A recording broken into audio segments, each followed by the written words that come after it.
Bueno, vamos a dar inicio a la última mesa de este día del foro en memoria del doctor León Olivé.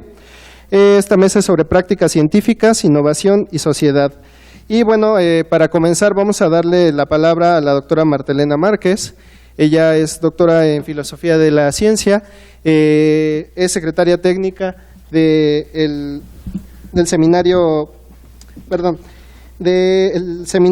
sobre Sociedad del Conocimiento y Diversidad Cultural, y es profesora de la Facultad de Química y del posgrado en Filosofía de la Ciencia de nuestra universidad. Entonces, bueno, le damos la palabra.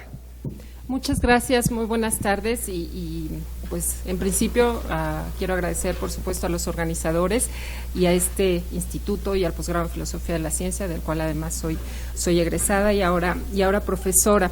De verdad para mí es un honor estar aquí. ¿No se escucha, me dicen? ¿Ahí? Es que nos dijeron que no nos acercáramos al micrófono. A ver, no se escucha. A ver, ¿así? ¿Se escucha bien? Sí, hola, probando. Sí, gracias. Decía, se escucha pero no el micrófono. Oh, por Dios.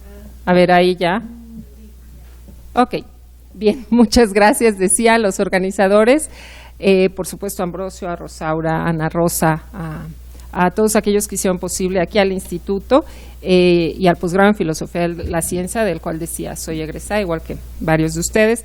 Y por supuesto que es para mí un honor estar en una actividad así, en un evento así, en honor a León Olivé, que fue mi mentor, mi profesor, amigo, colega, durante muchos años, los últimos 15 años de su vida, de su corta y prolífica vida.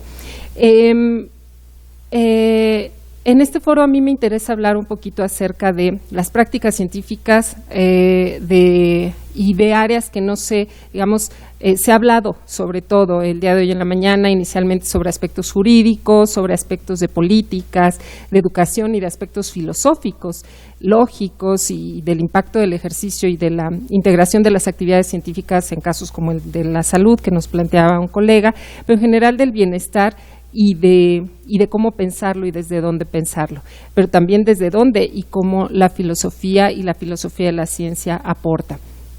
Se ha hablado, se ha discutido y se ha reflexionado acerca también de los distintos aspectos sociales inherentes a las actividades científicas, y es en este punto en donde yo quiero centrar mis reflexiones. Y para esto lo que voy a hacer es que me voy a referir a las perspectivas que desde los estudios sociales de la ciencia y la tecnología es posible identificar para abordar estos que hemos denominado y a los cuales hemos estado, digamos, haciendo mención, que son los aspectos sociales o el sector social del que se hablaba en la mañana. Que es en sí todo un campo de estudio y que además se analiza en el posgrado y a detalle en el posgrado en Filosofía de la Ciencia de esta universidad, ¿no? Y por supuesto en muchos otros ámbitos. Por supuesto no voy a hacer una revisión exhaustiva de un ámbito que ya conocemos, pero sí quiero retomar algunos de los aspectos para después a partir de allí plantear digamos, algunas de las aportaciones de León Olivé a esta práctica, a la práctica y al ejercicio de lo que entendemos como social vinculado en diálogo constante y de, digamos, en un diálogo intercultural sobre ciencia, tecnología y sobre conocimiento en sí mismo, ¿no? Bien, entonces, como decía, pues estas áreas sociales se han desarrollado a partir de unos estudios, que son los estudios sociales de la ciencia, la tecnología y la innovación. Está la tradición europea, la tradición americana, que bueno, con sus distintas características, pero además, digamos, uno de los puntos de quiebre fue este rompimiento para mirar a la ciencia de manera, lo que denominamos externalista, y dejar de mirarla solamente de forma internalista, y esto hizo que se fortalecieran las reflexiones acerca de los entornos sociales y además de los valores que estaban inmersos digamos, en este diálogo, en estas interacciones. Fue necesario entonces que hubiera este cambio en la forma de mirar a la ciencia como objeto de estudio y mirarla, digamos, en relación con el mundo, en relación, como decía, en esta interacción constante con el resto del entorno social y no solamente desde los ámbitos del propio conocimiento científico considerado antes como puro. Algunas de las corrientes de análisis de la ciencia, la tecnología y la innovación son, como ustedes saben, el Círculo de Viena, Merton, con el funcionalismo, Kuhn, la introducción de estos elementos históricos en la ciencia, en fin, con propuestas que pusieron la mirada en lo que se estaba gestando, no únicamente dentro o alrededor de los estudios sobre ciencia y tecnología, sino también en el mundo. Es decir, estas corrientes no fueron únicamente académicas, sino que tenían un reflejo y un diálogo constante con lo que estaba ocurriendo en el mundo, con lo surgido después de la Segunda Guerra Mundial, y con este interactuar constante y reconfiguración del conocimiento científico y de las preguntas, de las nuevas preguntas que se tuvieron que abordar después de la explosión de las bombas del Proyecto Manhattan y de estas bombas de Hiroshima y Nagasaki, de este desencanto de algunos sobre el conocimiento científico y cuestionamientos acerca de si el conocimiento científico era efectivamente este conocimiento en lo que conocemos la perspectiva lineal, este conocimiento orientado al bienestar únicamente, ¿no? Y además así, lineal.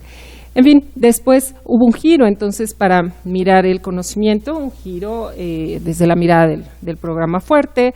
Como decía, no voy a ser exhaustiva, pero bueno, tenemos a Bloor, después tenemos a Pinch, a Vicker, después tenemos otras perspectivas que nos van haciendo mirar con más detalle hacia cómo se construye, cómo se entrelaza y cómo es la arquitectura de la actividad científica, con Latour, Gulgard, con la vida en el laboratorio, con Pickering, y después así comenzamos a mirar otro tipo de estudios desde distintas perspectivas como la antropología, y ahí tenemos los trabajos de Arellano. En fin, son planteamientos que en la forma en la que se explica y se construye y reconstruye, y además resignifica el conocimiento científico, ya no solo la ciencia, sino que se mira acerca del propio conocimiento, ¿no? Tenemos después también otras propuestas sobre la tecnociencia, con Javier Echeverría, en fin, con los estudios de innovación, que además han cobrado una fuerza, sobre todo en las últimas décadas, una fuerza muy, muy importante, y son, en términos de políticas en ciencia, tecnología e innovación, son, digamos, las predominantes, el discurso predominante en esto. También tenemos los modelos de la triple hélice, el modelo de redes, el de flujos de conocimiento, los sistemas regionales de innovación, en fin. Pero también debemos tomar en cuenta investigaciones y trabajos sobre los sistemas nacionales y lo que se ha hecho en América Latina, y que ha sido no únicamente, por supuesto, desde la filosofía de la ciencia, sino desde la economía, desde la sociología, de las propias políticas, en fin, tanto en el diseño como en la reflexión que sobre la ciencia se está haciendo. En América Latina, este campo de las políticas tiene casi 50 años, y por lo menos, y además tiene una particularidad: se pensó y concibió se pensó y concibió no únicamente como estudio, sino como propuesta de acción, y como, digamos, en un diálogo y una interacción constante con los hacedores y con los tomadores de decisiones de las políticas en América Latina. En fin, una de las cosas sobre las que quiero además abonar aquí es que, y en la mañana se hablaba acerca de la innovación social, y de cómo esta innovación social tendría que estar reflejada digamos, hasta en términos jurídicos en la ley. Yo me pongo a pensar si únicamente digamos, si esta ley o estas leyes tendrían que además ser específicas acerca de a qué nos referimos con innovación, y eso tendría que ser muy, muy relevante desde, digamos, y las aportaciones desde todas las perspectivas, ¿no?, posibles. También en América Latina hay otras, digamos, además de la innovación social, hay otras miradas desde la idea de la inclusión social. no solamente de la innovación social. Estas miradas, digamos, han sido vistas desde distintos enfoques, análisis, miradas académicas, y se han denominado, y los voy a citar aquí, no me voy a extender más en ello, movimiento de tecnología apropiada, movimiento de tecnología alternativa, movimiento de tecnología social, movimiento de grassroots innovations, o innovación social, como ya mencionábamos, la innovación en el enfoque base de la pirámide, pero también lo que ahora, digamos, cobra fuerza son estas prácticas de I+D pública socialmente orientada. Digamos, el término de socialmente orientada tiene cierta fuerza en algunos de los discursos y de los análisis que sobre políticas y sobre estas opciones de lo social se han visto, se han analizado, se han construido. En fin, todos estos todos estos enfoques, todos estos elementos contribuyen no solo, insisto, al análisis, sino al establecimiento de diálogo y de cómo construir un conocimiento científico que sea incluyente, que sea participativo, en donde el discurso hegemónico, que no haya un discurso hegemónico desde el científico, el especialista o incluso el filósofo o la filósofa de la ciencia, ¿no? Y es a partir de esto que quiero referirme a lo que León Olivé, digamos, buscó de llevar a la práctica en los últimos, 10, 12 años, en los últimos años de su vida, mediante el macroproyecto de investigación sobre sociedad, conocimiento y diversidad cultural, que estuvo vigente de 2005 a 2008, y después, a partir de 2009, el seminario de investigación del mismo nombre, ¿no? Sociedad, Conocimiento y Diversidad Cultural. Y es allí donde lo que buscó León Olivé y todo un grupo de gente, de investigadores, colegas, muchos de los cuales están aquí, y aportaron un trabajo importante y fructífero en esto, digamos, trataron de llevar a la práctica y de establecer la forma en la cual era posible dialogar de igual a igual, buscar los beneficios que se mencionaban en la mañana, por ejemplo, los beneficios del conocimiento, no solamente científico, tecnológico, sino además buscar las innovaciones y las aportaciones que desde la sociedad podían provenir. Voy a poner solamente unos cuantos ejemplos muy rápido acerca de esto. Seguramente Martín Puchet, subdirector del seminario, ahondará en esto. Ok, decía que este seminario tuvo sus antecedentes en el macroproyecto. El macroproyecto fue uno de los 4 proyectos de investigación en humanidades que fue creado durante la gestión del rector Juan Ramón de la Fuente. Y bueno, finalmente cada año tenía evaluaciones internacionales por un comité de expertos internacionales, y se planteó qué hacer en estas sociedades del conocimiento, qué significaba y cómo buscar, digamos, incorporar a los expertos no académicos dentro de las prácticas y dentro de estas sociedades de conocimiento, desde muy diferentes perspectivas, en fin. Y bueno, la última evaluación, recuerdo que nos decía, bueno, ahora toda la parte teórica la han trabajado muy bien, ahora ¿cómo hacer en la práctica?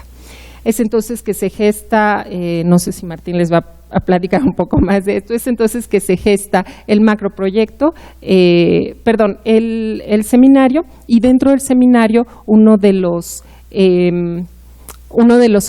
proyectos principales que hemos tenido es un proyecto de fondos México-Unión Europea, en donde con la confluencia de distintas instituciones nacionales, digamos, muchas instituciones lideradas por el seminario, por el doctor León Olivé, Martín Puchet, Arturo Argueta, digamos, confluyeron diferentes aspectos y recursos naturales sobre los cuales trabajar, pero además sobre los cuales reflexionar y buscar qué generar innovaciones que estuvieran en contacto precisamente con los entornos sociales. Es así que el seminario tiene 4 líneas principales de investigación-acción, como conocimiento tradicional y redes de innovación, educación intercultural, multiculturalidad, conocimientos e interculturalismo y creación de cadenas de valor en conocimientos.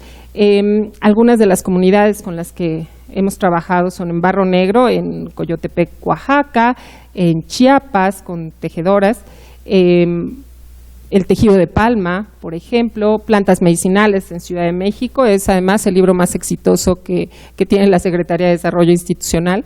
Y orgullosamente decimos que es nuestro. Bueno, digamos, es una publicación conjunta con muchos otros actores y la Biblioteca Mexicana de la Medicina Tradicional. Se ha trabajado con comunidades de Olinalá, Guerrero, sobre el bule maqueado, y cabe aclarar que dentro de toda la región de Olinalá es la única comunidad, es el único grupo que trabaja con colorantes naturales, que además ellos mismos producen a partir de minerales y de plantas y flores. Y ellos dicen, nosotros no usamos Comex porque el resto de Olinalá utiliza digamos, estos productos artificiales. Se han hecho, digamos, talleres, en fin. Se intentó hacer un museo del maguey, se nos quedó por ahí el proyecto a medio camino, pero completamente armado, pero por otras razones no se pudo concretar. En Tonalá, Jalisco, uso eficiente de la leña en Michoacán, en fin, maíz y tortilla en Michoacán también, Pátzcuaro, la conservación del Ambistoma dumérili, Huachoque, el trabajo además con las monjas que son las que saben cómo reproducir en cautiverio a este Ambistoma dumérili, comúnmente llamado ajolote. Es una de las 2 especies endémicas de este país y vienen de todo el mundo a aprender de ello. En fin, telares de cintura, alfarería, en fin, también tenemos actividades con migrantes y con comunidades agrícolas migrantes, migrantes no únicamente hacia afuera del país o hacia Estados Unidos, sino comunidades que migran al interior del país y son millones. Pero hay una población muy, muy importante en Miguel Alemán, Sonora, y entonces hemos participado en actividades de salud intercultural. Y bueno, este proyecto que les decía de FONCICIT tuvo diferentes grupos de investigación-acción en diferentes entidades federativas, la Ciudad de México, Guerrero, Hidalgo, Michoacán, sobre recursos que fueron tlacolol y palma, carpa y otros recursos acuáticos, maguey, el Ambistoma dumérili, el ajolote, la leña para uso doméstico, que decía, madera para muebles, maíz y tortilla, en fin, tlacolol y palma. ¿Saben lo que es el tlacolol? Es la siembra como en terrazas, lo que conocemos como siembra en terrazas, en fin. Bueno, eso es tlacolol. El seminario tiene una serie de publicaciones y, en fin, muchísimas gracias. Lo que yo quería enfatizar aquí y el día de hoy, dado que es un foro en honor a León Olivé, es que precisamente todo esto que estamos discutiendo en términos conceptuales y de formas de aproximación, León siempre estuvo como un paso más allá tratando de construir en la práctica, y yo creo que en ese sentido tendríamos que estar pues aprendiendo de lo que nos dejó, y bueno, yo en particular muy agradecida de haber tenido esa gran oportunidad. Muchas gracias.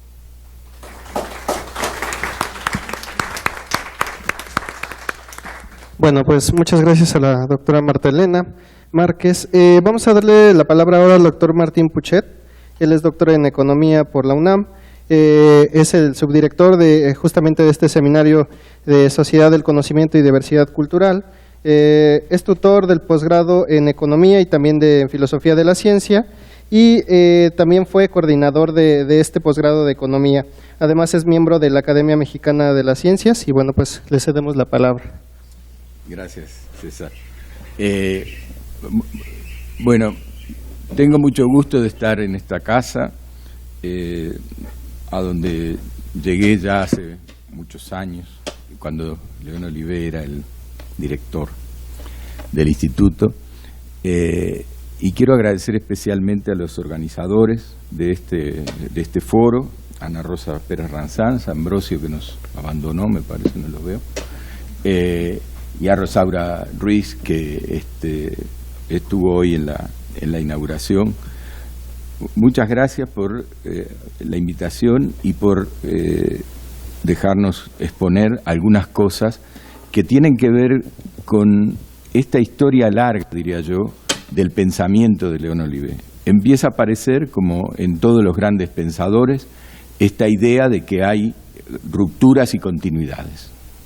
Yo conocí a León, el León de los presupuestos de las teorías marxistas del Estado. Ese fue el León que yo conocí, el León de 1980, cuando todavía no había salido del doctorado en Oxford. Y acompañé al León que llegó a la idea de innovación intercultural y sociedad de conocimientos, que es del que yo me voy a ocupar aquí. Pero lo que voy a leer es la idea siguiente. Me parece que una de las contribuciones fundamentales de León Olivé están, como dijo Marta Elena, en la acción hacia la sociedad. Él fue, por decir de alguna manera, un teórico del Estado que en prácticamente 40 años se movió del Estado, de la teoría del Estado, de la conceptualización de lo que era la legitimación del Estado, a la idea de una sociedad de conocimientos que exigía otro tipo de instituciones más allá del Estado. Esa es mi impresión cuando yo lo veo en el largo periodo. Y veo a un León Olivé que va de esa idea y de esa filosofía que usó para deconstruir las teorías marxistas del Estado, a León Olivé de las prácticas de innovación y de la incorporación de esas prácticas de innovación en la sociedad de conocimientos. Y mi idea aquí es poner en perspectiva, poner hacia futuro aquellas cosas que sería relevante que hiciéramos desde el punto de vista de los estudios que tienen que ver con la innovación y del papel que juegan en un país como México. Entonces, mucho de lo que yo voy a decir acá y muchas de las cosas que voy a relatar son propias, digamos, de mi formación en una ciencia que, como decía Ricardo, es una ciencia lúgubre. Entonces voy a hablar de cosas que tienen que ver con la realidad del mundo que no son agradables, pero que ubican, en mi opinión, donde nosotros a futuro en México tenemos que poner el tema de la innovación intercultural y de las sociedades de conocimiento para que eso sea fructífero para la sociedad mexicana. Entonces voy a leer, para que no se me vaya el tiempo, unas páginas y voy luego a tratar de hacer una pequeña conclusión final.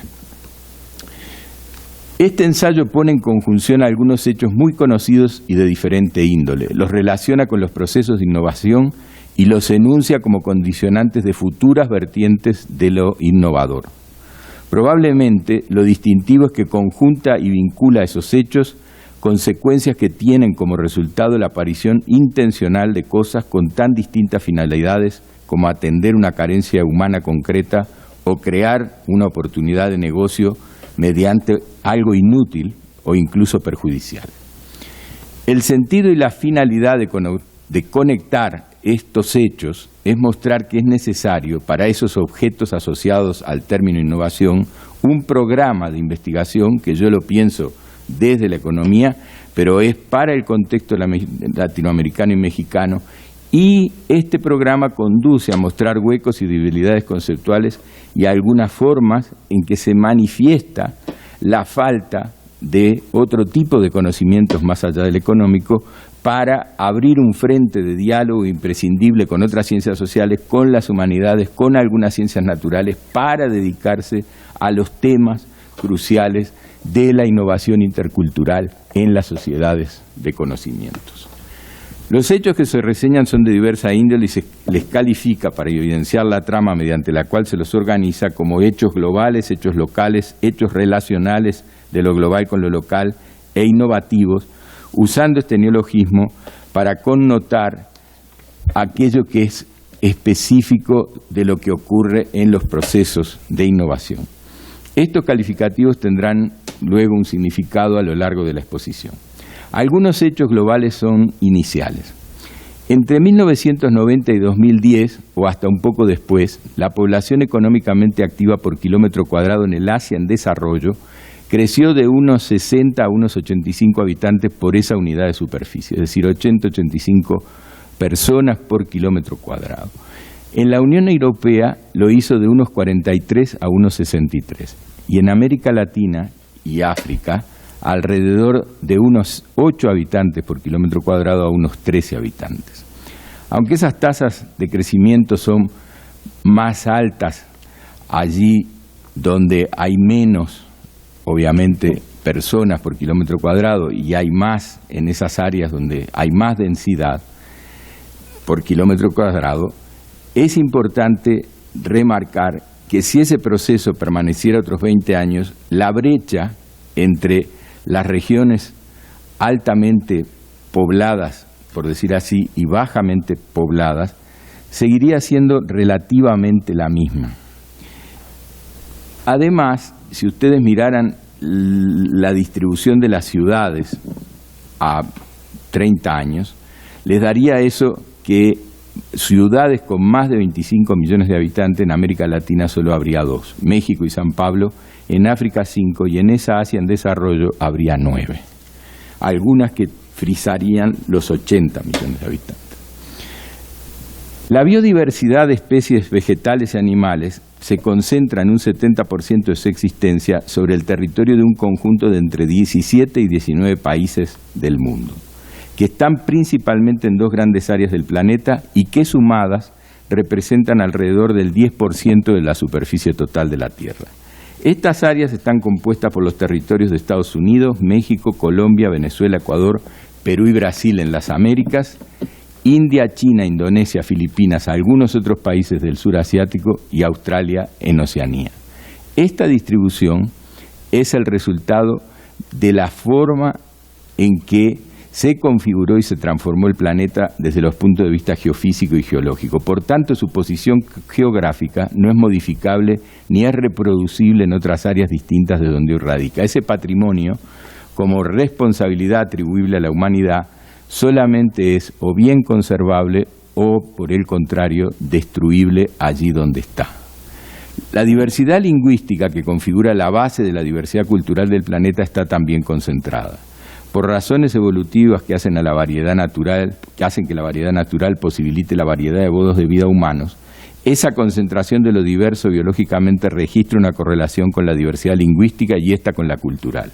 En consecuencia, los lugares geográficos de la multiplicidad de las lenguas son correspondientemente similares a aquellos donde radica la biodiversidad. También esta diversidad cultural es geográficamente inamovible e imposible de reproducir en las condiciones de otros territorios. Eso les confiere una singularidad insustituible a los pocos países que ostentan dichas diversidades. La mayor densidad de la población económicamente activa por unidad de superficie torna escasa y probablemente crecientemente escasa la disponibilidad territorial en unas áreas del planeta respecto de otras. De forma conjunta, el área donde la densidad poblacional es más alta, Asia en desarrollo, es depositaria de una de las porciones de la Tierra más diversas biológica y culturalmente. En tanto, América Latina y África, relativamente menos pobladas, también son depositarias de ambos patrimonios. De lo que ha crecido la actividad económica desde 2017, más lo que todavía crecerá antes de que comience 2020, el 44% de la producción mundial es de la China y de la India, el 32% es de Estados Unidos y de la Unión Europea y solamente 2.5%, compuesto por partes iguales por Brasil y por México, es de América Latina. Alrededor de 2030, China será la economía mayor del mundo. Al mismo tiempo, China es la mayor compradora de tierra en África y ha dirigido importantes inversiones en el mismo sentido en varios países de América Latina. La escasez relativa de recursos ambientales y naturales, unidos al territorio del Asia en desarrollo será progresivamente mayor respecto a América Latina y África. La presión de la población potencialmente trabajadora sobre el patrimonio biodiverso de esa zona de Asia será también progresivamente mucho mayor que aquella que existirá en este subcontinente latinoamericano y mayor que la que se registrará en África. Los siguientes son algunos hechos locales igualmente conocidos. México tiene la 10ª población humana en el mundo si no se considera aquella residente en Estados Unidos. Si se toma en cuenta, por ejemplo, la población de origen mexicano de la conurbación de Los Ángeles, se formaría una ciudad igual o mayor que Guadalajara. La República Mexicana es depositaria de una parte de la biodiversidad que sitúa al país, según el ranking que se usa, entre el 5º y el 8º del mundo. A su vez, por su diversidad lingüística, étnica y cultural, está entre el 4º y el 6º en ese orden según el aspecto respectivo que se considere. La frontera terrestre mexicana con los Estados Unidos, una de las más largas del mundo, es la única entre América Latina y la América anglosajona. Divide, entre otros, algunos territorios de entidades federativas mexicanas con los estados de California y Texas, que juntos generan la mitad de todo el ingreso de Estados Unidos. El régimen de crecimiento imperante en México ha generado una persistente migración hacia Estados Unidos, cuyo resultado neto es una población de origen mexicano que supera la 4ª parte de aquella que hoy reside en México. Entre esos mexicanos residentes en Estados Unidos, hay una población de aquellos que ostentan un grado de doctor que se estima probablemente mayor que la equivalente a la población de doctores que habita en México. Esta población culturalmente diversa ha constituido, porque no podía ser de otra manera, una aportación a la multiculturalidad de ambos lados de la frontera, configurando redes que van de los condados estadounidenses en California, Illinois, New Jersey, a las comunidades originarias en Guerrero, Oaxaca y Chiapas. Y no solo eso, la parte ocupada de esa población, 2/3 de la cual ha migrado en los últimos 25 a 30 años, se estima que genera alrededor de la 12ª parte del ingreso total de Estados Unidos. En aparente paradoja, el régimen de crecimiento mexicano produce una parte significativa de cada uno de los puntos en que crece Estados Unidos. Cotidianamente, al mismo tiempo, ese ingreso estadounidense consume muchos productos cuya cualidad distintiva que son parte de aquellos que conforman la canasta habitual y ancestral de las diversas culturas mexicanas.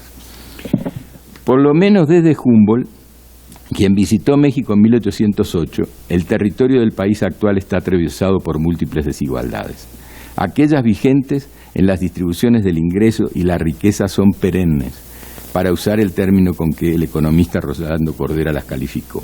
También esas mismas desigualdades lo son en el conjunto del subcontinente, como lo confirman varios autores que contribuyeron al libro que editamos con Alicia Puyana, América Latina en la larga historia de la desigualdad. Es complicado explicar por qué se instaló desde el río Bravo hasta la Tierra del Fuego esa persistente desigualdad que tiene fluctuaciones a lo largo de los siglos, pero permanece como una característica distintiva de la estructura económica y social de todo el subcontinente. La existencia de esas desigualdades múltiples está causando pobreza que a su vez conforma y expresa desigualdades de ingreso y de riqueza que connotan y comprometen el papel que pueden cumplir todos los recursos, en particular aquellos asociados a la diversidad biológica y cultural.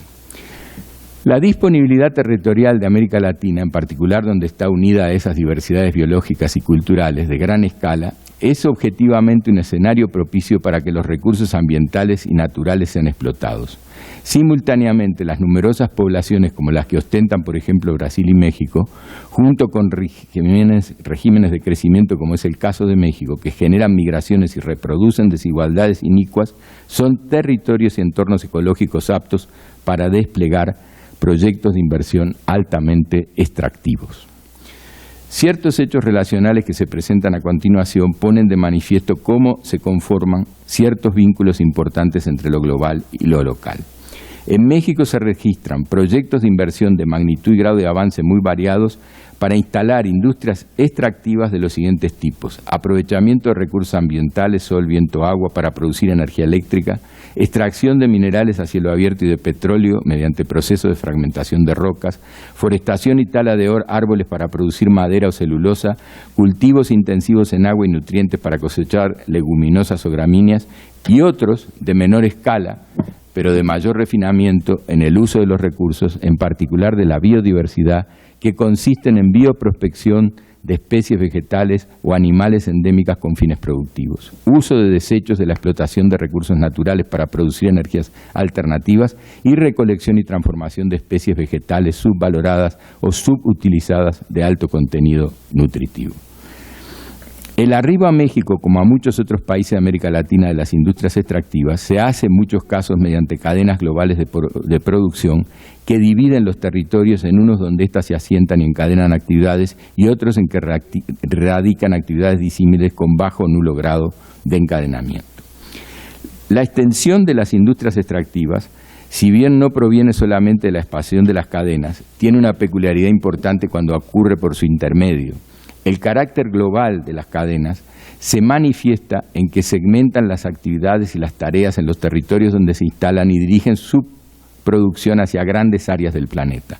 Esa segmentación y la selección de áreas de destino sigue un patrón de división interna del trabajo en el seno de la cadena que sitúa cada segmento y elige cada destino en virtud de criterios estratégicos de mejoramiento de la productividad, disminución de los costos de transacción, aumento de la competitividad de las mercancías producidas y captura de mercados de escala y rendimiento adecuados para su intercambio de insumos y de productos. Esas formas de organizar la producción ha hecho que las actividades de las transnacionales que se implantan mediante esas cadenas comprende el 70% del comercio mundial que hoy circula. Déjenme poner ahora en perspectiva algunos hechos de carácter innovativo. La presencia de la multiculturalidad se relaciona cotidianamente con la innovación. Hay 1000 formas de apropiación ilegítima, bio, zoo o arte piraterías, que recorren el territorio mexicano para decodificar una variedad de maíz criollo y hacerla patentable, o para modificar la cría de un animal de especie endémica de manera tal de registrar su patente como organismo genéticamente modificado, o para fotografiar en alta definición y en trama suficientemente detallada un diseño huichol para volverlo una parisina marca registrada. A nivel mundial, estimaciones para 2011 indicaban, por ejemplo, que el intercambio ilegal de vida salvaje y especies naturales estaba entre 7.8 y 19 mil millones de dólares y el tráfico de arte y propiedad cultural se encontraba entre 3.4 y 6.3 miles de millones de dólares. Para poner los datos en contexto, eso representaba entre 1 y 2 puntos porcentuales de todo el ingreso interno de México. Mientras surgieron en México y otros países latinoamericanos iniciativas para hacer tecnología nano, bio, cogno, infocom a la par de los clústeres europeos para promover ciencia, tecnología e innovación, las corporaciones de las cadenas globales de producción de alimentos, de la farmacéutica y de la moda, con matriz en Estados Unidos o en Europa Occidental, convierten el conocimiento tradicional proveniente de las culturas ancestrales en conocimiento hibridado mediante alta tecnología y en fuente de rentables innovaciones. Al mismo tiempo, diseñan, desarrollan y ponen en práctica los mecanismos de apropiación necesarios para que estos conocimientos sean de su propiedad. Ese conocimiento tradicional está compuesto, como sabemos y se ha dicho acá, de sistemas de saberes originarios y campesinos. No se trata de saberes aislados, ocurrencias o ideas descoordinadas, sino de cuerpos de saberes con coherencia interna y referencias precisas al ambiente y el territorio. Responde a lo que los pueblos originarios han señalado como sus saberes y prácticas y les han permitido conocer y transformar el mundo. Eso escribimos en el primer capítulo del libro sobre saberes tradicionales, en el artículo Interdisciplina y Transdisciplina frente a los conocimientos tradicionales.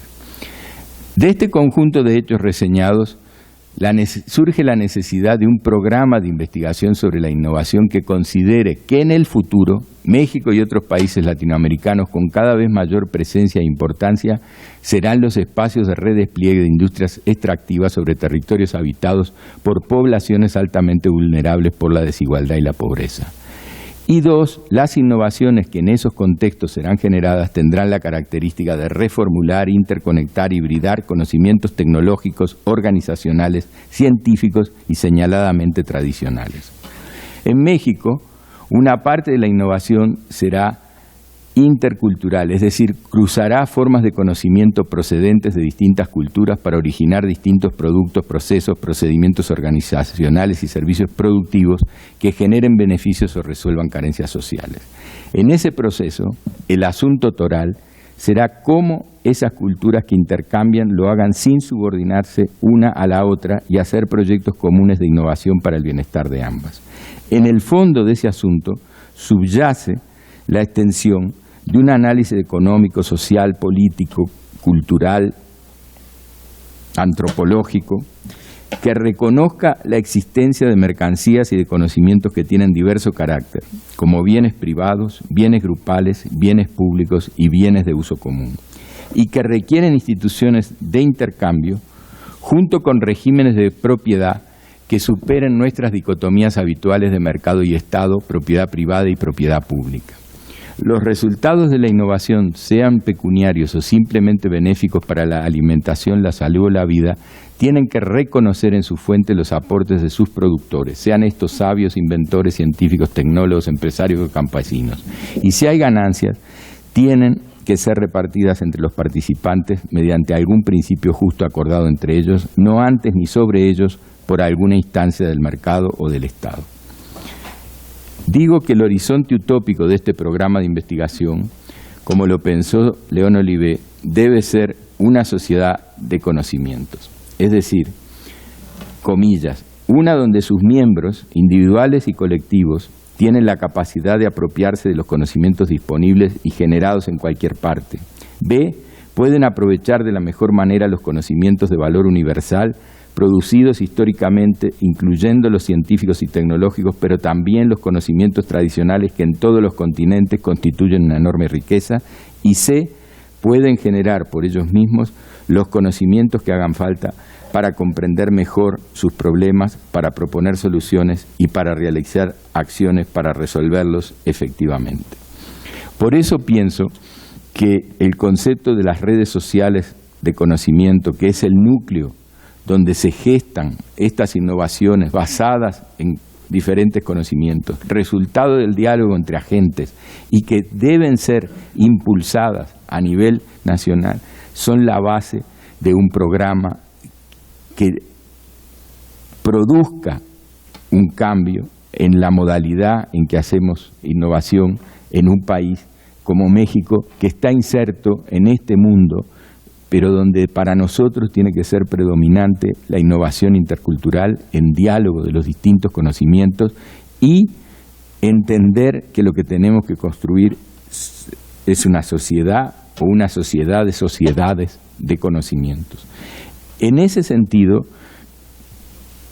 es que me parece importante el legado que dejó la acción, la investigación-acción de León Olivé, que Marta tan puntualmente reseñó con esas fotografías y que muchos de los que estamos acá fuimos testigos de lo que León Olivé hizo en cada una de esas regiones a donde fue y de alguna manera convocó a que ahí donde había grandes problemas, porque en esos lugares que están en las fotografías es donde están los grandes problemas, es donde está la desigualdad creando pobreza hoy, en este momento. Y ese es un proceso que no viene de los últimos 30 años, ni viene de los últimos 50 años, eso viene de siglos. Cuando ustedes miran, y nosotros hemos documentado a lo largo de la historia el proceso de desigualdad en todo el continente, eso no ha cesado. Y eso tiene que ser un dato fundamental de todo lo que hagamos, en todos los frentes, en el frente que ustedes quieran. Y la presencia de León en esos lugares estuvo siempre presidida por una cosa que nos decía en cada reunión. A esos grandes problemas pequeñas soluciones. ¿Qué quiere decir? Hagamos ahí la innovación que es para ese lugar, de acuerdo a las condiciones de ese lugar, con los recursos de ese lugar, y peleemos porque eso se extienda. Eso es largo probablemente como toda la historia previa de los últimos 500 años, no sabemos. Pero el problema nuestro me parece que es un problema de cambiar esta visión, por un lado, fragmentada, donde oponemos tipos de conocimiento, oponemos culturas distintas desde el punto de vista antropológico y también desde el punto de vista de las culturas de las prácticas. Oponemos las prácticas del científico, las prácticas de este, las prácticas del otro, con las prácticas del campesino. Y esa oposición de unos contra otros, mi impresión es que se resuelve si somos capaces de generar esos espacios de diálogo que lleven a innovaciones que tengan significado en muchos sentidos, en particular en el sentido económico, pero de manera crucial en el sentido social, en el sentido de mejorar, mermar, mitigar y, si es posible, eliminar esas desigualdades que son, en particular, desigualdades que vienen de todo lo que se ha dicho acá. Desigualdades que tienen que ver, en primer lugar, con el género, en segundo lugar, con las etnias, en tercer lugar, con la ubicación de las personas en los procesos de producción, que cuando uno mira internacionalmente es muy desigual, la posición de los mexicanos respecto a otras economías, y entonces a eso hay que enfrentarlo con una concepción que sea, en mi opinión, intercultural, complementaria de capacidades y profundamente atenta a generar sociedades del conocimiento, de conocimientos justas. Muchas gracias.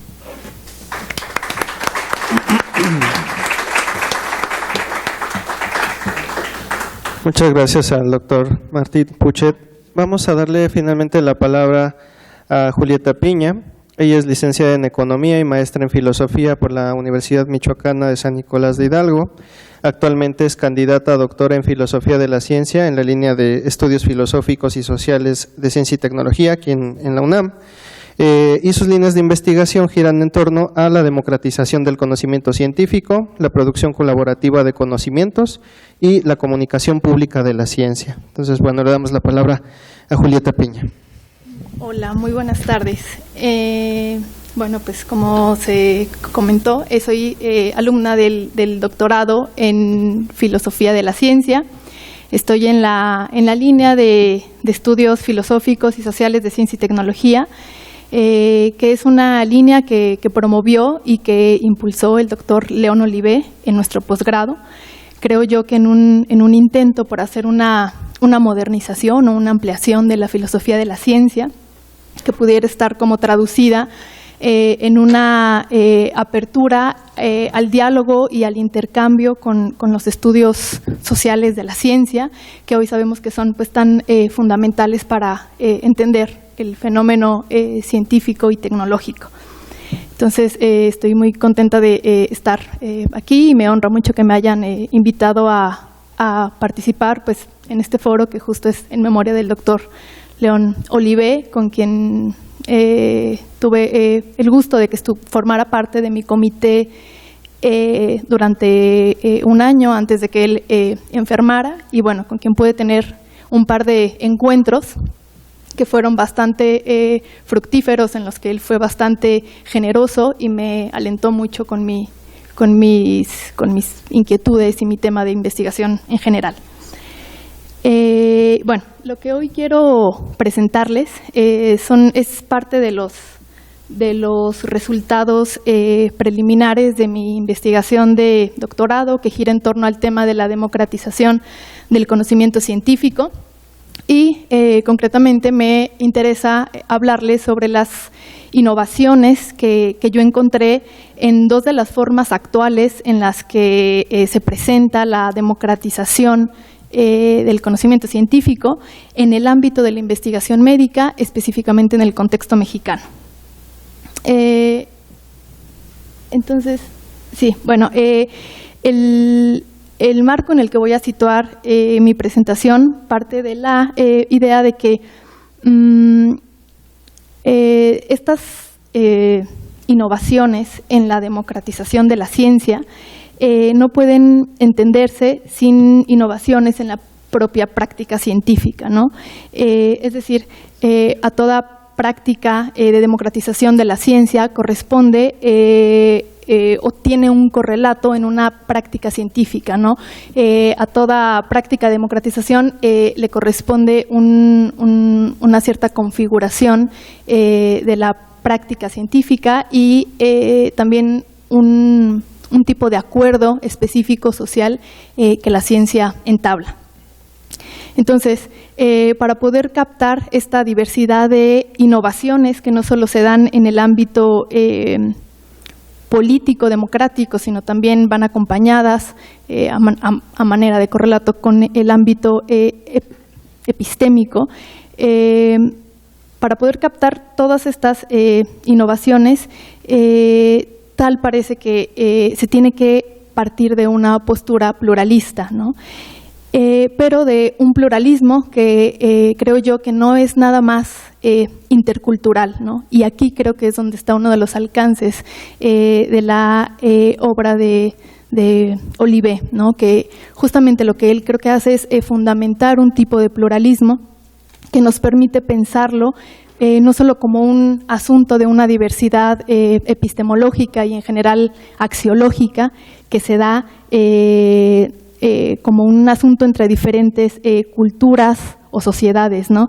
Sino que también puede ser de alguna manera, para expresarlo, como intracultural, o sea que puede apelar a una diversidad epistémica y axiológica al interior de cada una de las culturas, ¿no? Esto porque creo que se asocia mucho la noción de la interculturalidad con las culturas y las sociedades indígenas y mestizas. Entonces yo creo que más allá hay un como subnivel en donde dentro de cada cultura que se supone que comparte ciertos valores epistémicos, éticos, políticos, al interior de esa cultura se sigue dando una nueva diversidad.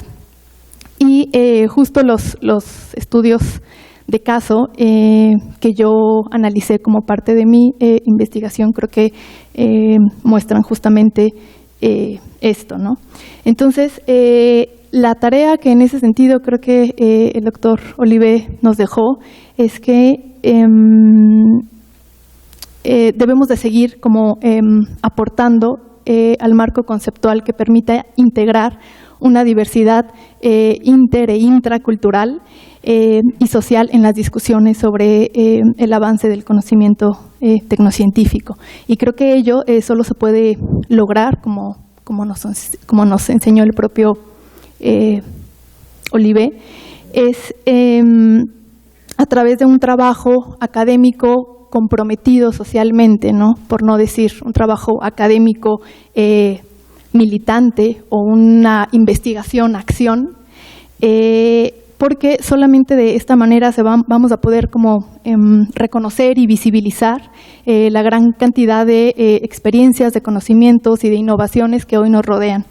En ese sentido, yo creo que lo que hoy nos está haciendo falta no es creatividad para imaginar soluciones a los viejos y a los nuevos problemas. Lo que yo creo que hoy nos está haciendo falta es pluralidad epistémica para justamente visibilizar y reconocer todo lo que se ha estado produciendo como ausente, y además produciendo no casualmente, sino produciendo activamente como algo ausente, no como alternativas ausentes.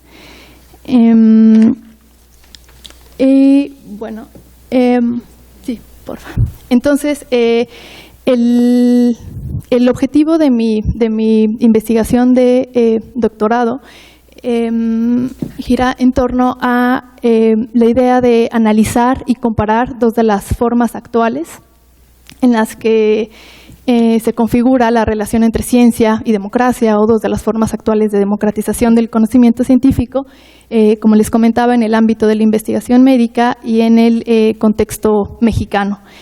Por un lado, analizar una forma que opera bajo el concepto de ciencia ciudadana y por el otro una forma que opera bajo el concepto de asociación de pacientes.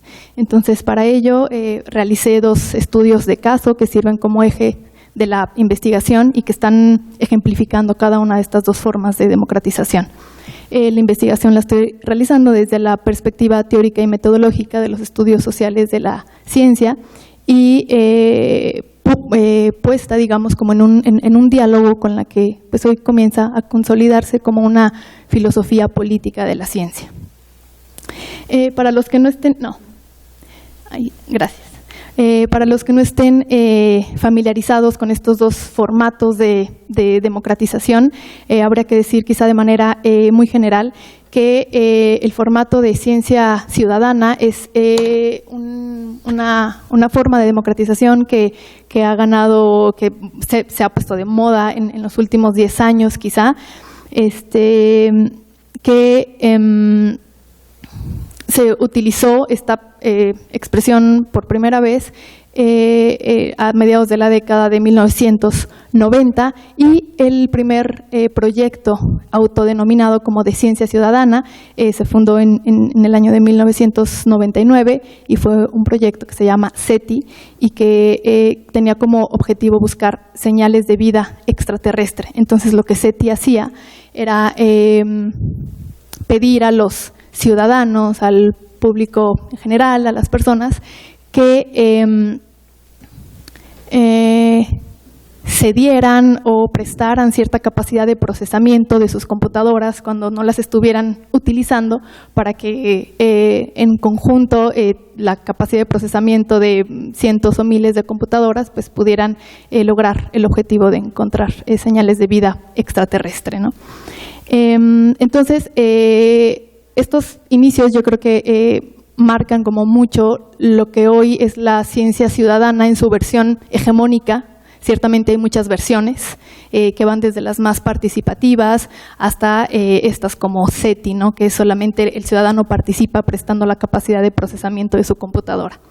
Pero sí creo que esta es como una versión la más utilizada, la más hegemónica y alude a un tipo de participación pública en la investigación científica, pero no ya como en la discusión de agendas, de prioridades o de riesgos de la investigación o del desarrollo científico, ¿no? Sino como una producción y generación así como literal en el proceso de investigación, ¿no? O sea, una participación del ciudadano en este proceso, ya sea a través de generalmente son proyectos que la participación pública sea a través de la recolección, la clasificación o el análisis de datos, o también se da a través de la gestión o la donación de recursos, como este proyecto de SETI que les comentaba, o a través de experimentos participativos, de inteligencia colectiva que se les llaman, y que bueno, quizá más adelante vemos algunos otros tipos de participación. Todo esto, este tipo de ciencia ciudadana, dada o facilitada por un contexto tecnológico que cada vez hace mayor uso de las plataformas digitales, no solo en el ámbito político, ¿no? para fomentar una participación pública, sino también en el ámbito económico, en el ámbito científico, a través de la datificación de la ciencia, esto que se conoce como los Big Data y toda esta cuestión. El formato de asociación de pacientes, que este es un formato con el que la mayoría estamos más familiarizados, un formato que surge a inicios del siglo XX, con algunas asociaciones en Estados Unidos, como la de la tuberculosis, como la del cáncer, o como los grupos de autoayuda de los alcohólicos anónimos y los 12 pasos y toda esta cuestión, ¿no? Pero que tiene como un resurgimiento, un florecimiento en la década de los 90.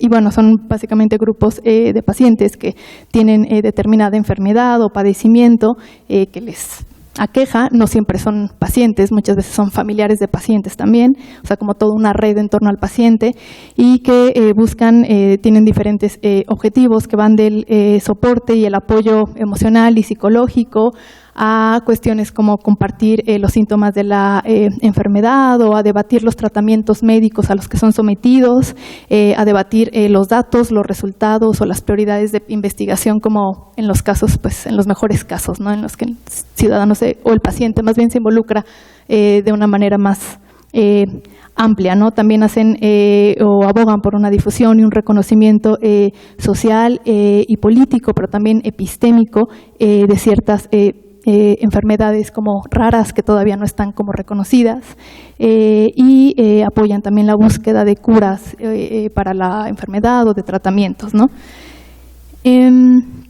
Entonces, ¿sí puedes cambiar? Gracias. Entonces, el argumento central de lo que les quiero presentar hoy parte de la idea de que todo ejercicio de democratización de la ciencia asume una forma que responde a un fondo, a una idea más sustantiva de democratización, y que a la vez utiliza ciertas herramientas que son las que articulan la forma y el fondo, ¿no? Entonces, bueno, ahí hice un esquema de apoyo en donde está justamente la forma, las herramientas y el fondo que ha asumido la democratización de la ciencia en el siglo XX. Bueno, una primera forma en la que se manifiesta esta democratización es una forma a la que yo llamo reparto generalizado de la ciencia, que se articula a través de herramientas como la educación pública o de herramientas como la divulgación de la ciencia o el Public Understanding of Science, y que de fondo están aludiendo a una idea de democratización que es pensada como una ciencia para todos, ¿no? Este tipo de formato es un reparto de la ciencia que está basado en un ideal iluminista o en un modelo de democratización que se basó en dos ideas, ¿no? Primero, que el desarrollo científico y tecnológico conduce de manera necesaria y limitada al bienestar de los individuos y de las naciones, ¿no? Que es lo que se conoce como el modelo lineal de desarrollo científico y tecnológico.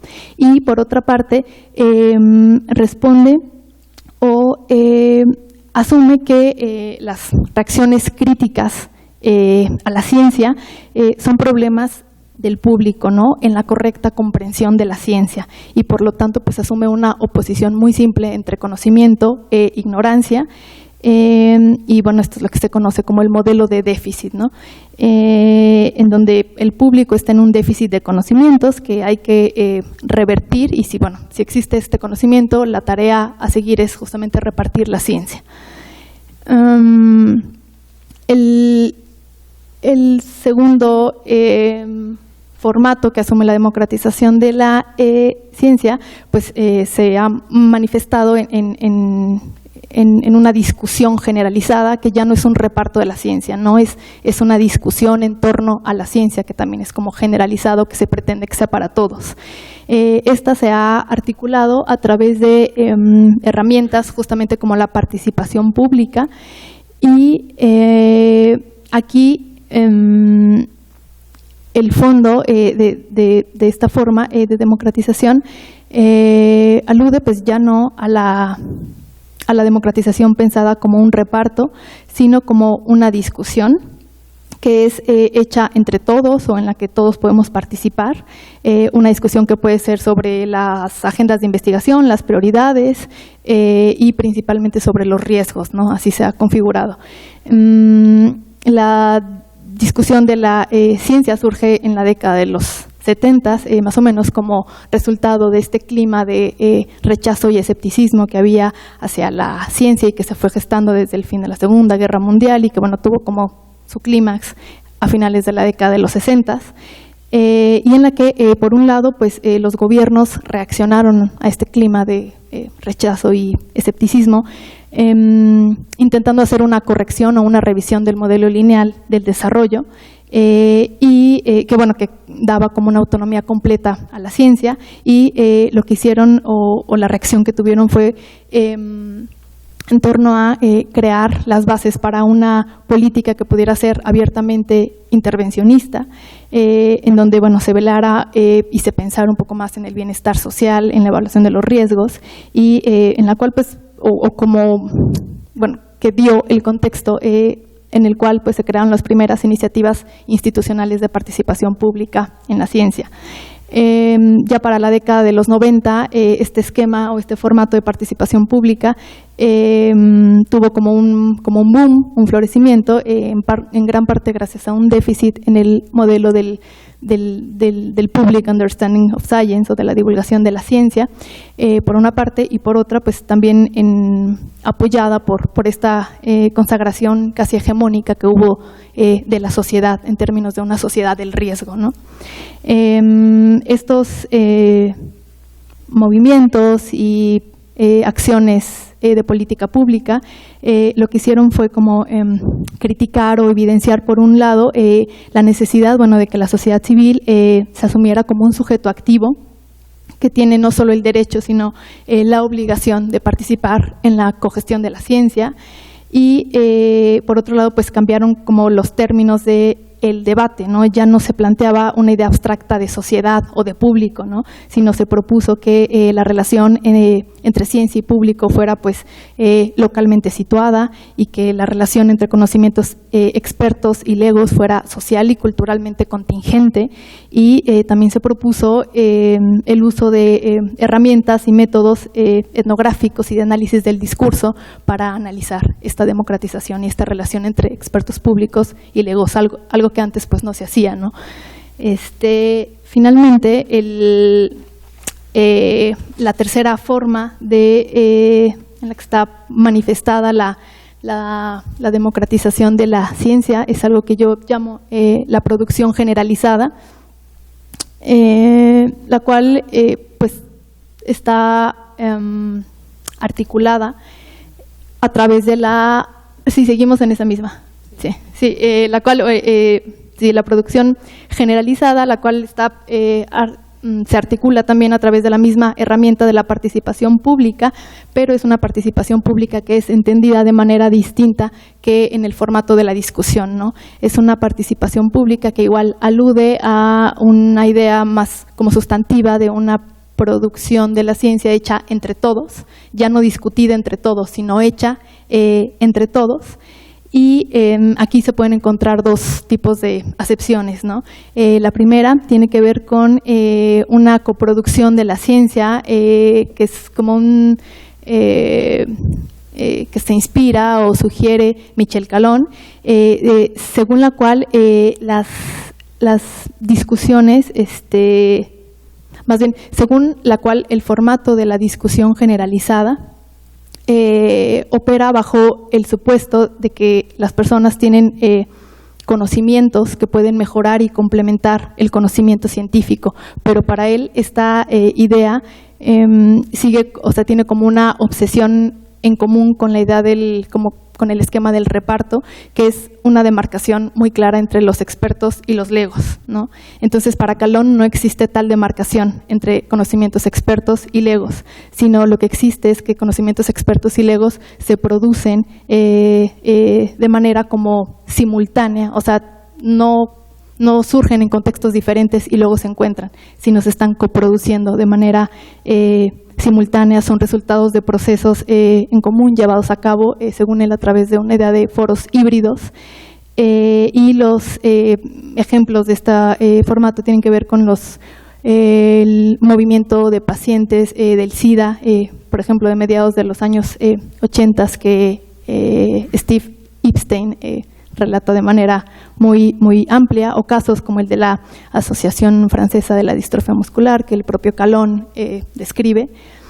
Entonces, este es como un formato, ¿no? Otro formato de la participación, más bien de este formato de producción, tiene que ver con la ciencia ciudadana, justamente en este formato que les comento, como en su idea hegemónica de un tipo de participación pública en la ciencia que está basado en la recolección, la clasificación, el análisis de datos, y que es una participación a la que el ciudadano puede acceder con el simple hecho de tener acceso a plataformas digitales, ¿no? Y claro, como con la voluntad de querer participar o de cooperar con la investigación científica. Entonces, bueno, yo lo que hice en mi investigación fue, bueno, tomar un caso, un ejemplo de cada una de estas dos formas de producción y evaluar en qué sentido hay innovaciones o no en términos democráticos respecto a formatos anteriores de democratización. Y lo que encontré fue lo siguiente, ¿no?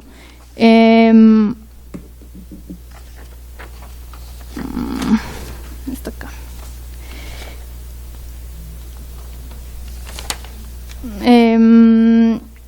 Bueno, en el caso de Ciencia que se respira, que es este formato de democratización que corresponde a ciencia ciudadana, es un proyecto que echa a andar el Instituto Nacional de Enfermedades Respiratorias aquí en México, y lo que encontré es que hay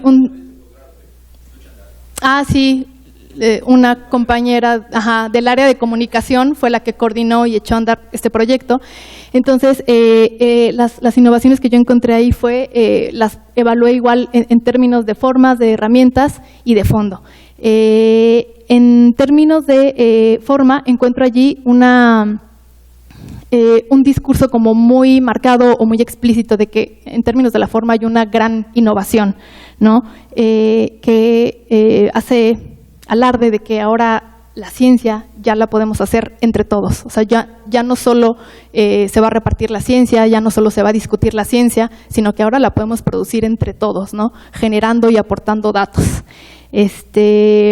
Y que, bueno, con este discurso también de que ahora todos podemos ser científicos, ¿no? Con el solo acceso a plataformas digitales.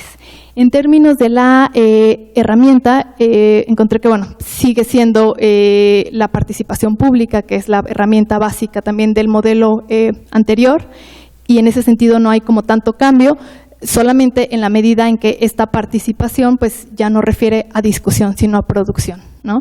Y en términos de fondo, es en donde menos innovación reportó este proyecto, porque sigue haciendo alusión a esta idea como de la democratización como una ciencia hecha entre todos, que es también parte del mismo modelo del de la discusión, y es una producción o sea, es una idea de vamos a producir la ciencia entre todos, pero con muchos matices, ¿no? Como guiada principalmente por la investigación científica.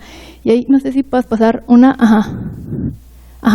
Bueno, ahí la participación pública tiene estas características, que no es una participación pública que esté directamente concernida o afectada. Está basada en el uso de plataformas digitales, está dirigida a la consecución de objetivos determinados por la agenda científica, y yo la catalogo, la clasifico como una participación pública que es como interpasiva, ¿no? Que al momento que quiere ser interactiva, pues terminas siendo como interpasiva, ¿no? Porque la participación o el papel del ciudadano en la idea más hegemónica y en la mayor parte de los proyectos pues es pasiva. Y si puedes regresar. Y bueno, en el caso de Endometriosis México, que es el caso de asociación de pacientes, de democratización a través de una asociación de pacientes, lo que yo encontré es que en donde menos reportan innovaciones es en el ámbito de la forma, porque allí la mayoría o sea, se asume que lo que se quiere hacer es un reparto de la ciencia, que lo que se quiere es como divulgar, incluso sin una conciencia como clara de que a la hora de estar como divulgando lo que es la endometriosis y la enfermedad y los tratamientos y las curas están generando y están produciendo también datos, ¿no? La herramienta que utilizan es igual que la de la participación pública, que el de la discusión, pero en donde más innovaciones reportan es en el sentido de el fondo, ¿no? Porque lo que de fondo se piensa es que sí hay una producción, hay un reparto mezclado con una discusión de la ciencia como hecha entre todos, pero que ¿le podrías mover dos? Por favor. Pero que es una participación pública que tiene estas características, es concernida y afectada en su sentido más como radical, ¿no? A nivel del cuerpo, ¿no? O sea, de las mujeres que padecen esta enfermedad de endometriosis. Está apoyada en el uso de plataformas digitales, pero solamente está apoyada. Está en realidad basada todavía en encuentros cara a cara entre pacientes y entre médicos, y es un tipo de participación que está dirigida a la consecución de objetivos determinados por la agenda científica de la propia asociación, y en ese sentido la catalogo yo como una participación interactiva, ¿no? En donde el ciudadano o el paciente, en este caso, tiene una mayor actividad, una mayor participación en cuestionar agendas, herramientas, datos. Y bueno, ya las conclusiones, sí, que genero a partir de aquí es que, formas, herramientas y contenidos de la democratización de la ciencia serán siempre contextuales y se van a coproducir también con formas, con herramientas y con contenidos de la propia investigación científica. Otra de las conclusiones es que los dos casos presentan y reportan innovaciones en términos democráticos, solo de diferente índole, algunas más en forma, en fondo o en herramientas. Y la pregunta aquí sería cuál es como el ámbito, si la herramienta, la forma o el fondo, que es el que podría generar un tipo de democratización de la ciencia más efectiva, no un poco más auténtica o más radical, y en función de qué. Otra conclusión es la importancia que en este ámbito de la democratización tiene estudiar, ir a los casos, hacer estudios de caso, porque siempre hay una brecha entre los discursos en torno a la democratización y las prácticas en las que de hecho se lleva a cabo la democratización. Entonces, la tarea que yo creo que tenemos como académicos en este proceso, o como estudiosos de este fenómeno de la democratización, es aprender, pues, como lo decía al principio, a reconocer y a visibilizar las innovaciones sociales y democráticas que van acompañando a las innovaciones en términos epistémicos, científicos y tecnológicos, pero hacerlo no pretendiendo ir como a la vanguardia de estas innovaciones, sino más bien ir como en la retaguardia, ¿no? Y esto significa acompañar, aportar y dialogar con los grupos sociales que están generando estas innovaciones, ¿no? Entonces, y bueno, esto es una idea que viene como retomada de este concepto de intelectuales de retaguardia que formó la Boaventura de Sousa Santos, con quien yo creo que con su propuesta de Epistemologías del Sur tiene bastantes puntos de encuentro con el doctor León Olivé. Entonces, porque yo creo que el doctor Olivé supo como entender como muy bien este principio y este compromiso de ir como en la retaguardia, de ir más que en la vanguardia, ir acompañando, dialogando y dando como un respaldo a las propias innovaciones y a los grupos sociales que las están generando. Entonces, pues es todo de mi parte. Gracias.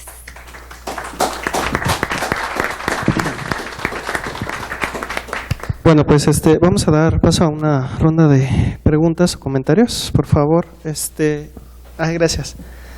Aquí es la doctora Ana Rosa, y por allá tenemos otra pregunta. Y bueno, acá tenemos. Sí. Bueno, la distinción me llamó la atención entre pluralismo intracultural, por contraposición a intercultural. Lo que me suscitó entonces es, ¿qué entiendes por cultura? Para poder entender bien la idea de intracultural. Bueno, recogemos, ¿no? Unas dos o tres y ahorita. Es que tengo una para cada uno. Ah, ok. Sí. ¿La hago? Perdón. Sí, todas. Bueno. Para Martín, o sea, la conclusión me encantó, pero ¿cómo se echan estos sujetos redes, digamos, que son los que serían estas redes interculturales, ¿no? De donde saldrían las soluciones y de las interacciones, intercambio de saberes. ¿cómo de hecho se echarían a andar? O sea, ¿habría gestores, promotores? ¿No surgen en general espontáneamente? ¿O tú crees que surgen espontáneamente? O no sé, ¿cómo se implementa? Pues, ajá. Y para Marta Elena, quisiera que hablaras un poquito más sobre, como que marcaste que en América Latina hay una especificidad, digamos, de los estudios sobre la ciencia y la tecnología frente al mundo anglosajón, ¿no? Y un poco como de dónde vendrían esas diferencias, a raíz del tipo de problemas o de, no sé, eso me interesó mucho y creo que nada más lo dejaste muy desdibujado. Ay, gracias. Aquí, por favor. Gracias. Sí, gracias. La pregunta va para Martín, pero también el tema creo que si lo quieren contestar cualquier otra persona creo que es completamente congruente. Yo quisiera preguntar un poco sobre la forma en la que podemos conocer y podemos medir, sobre todo, las apropiaciones y las transformaciones a partir de la ciencia, la tecnología y la innovación, ¿no? Sobre todo para este concepto de la innovación intercultural. Muchas veces la forma en la que estamos midiendo tiene que ver con productividad, con competitividad, pero son conceptos que no muestran realmente una apropiación del conocimiento, ¿no? Yo puedo usar tecnologías que no provienen de mi Sistema Nacional de Innovación y puedo ser muy productivo, ¿no? Puedo ser muy competitivo, pero no significa que puedo reproducir las tecnologías ni la ciencia, ¿no? Simplemente soy un usuario muchas veces de la tecnología. Entonces, eso no habla realmente de una apropiación ni una transformación, ¿no? La pregunta creo que es muy válida, sobre todo para pensar en indicadores más regionales, quizás hasta pensar muy locamente nacionales, ¿no?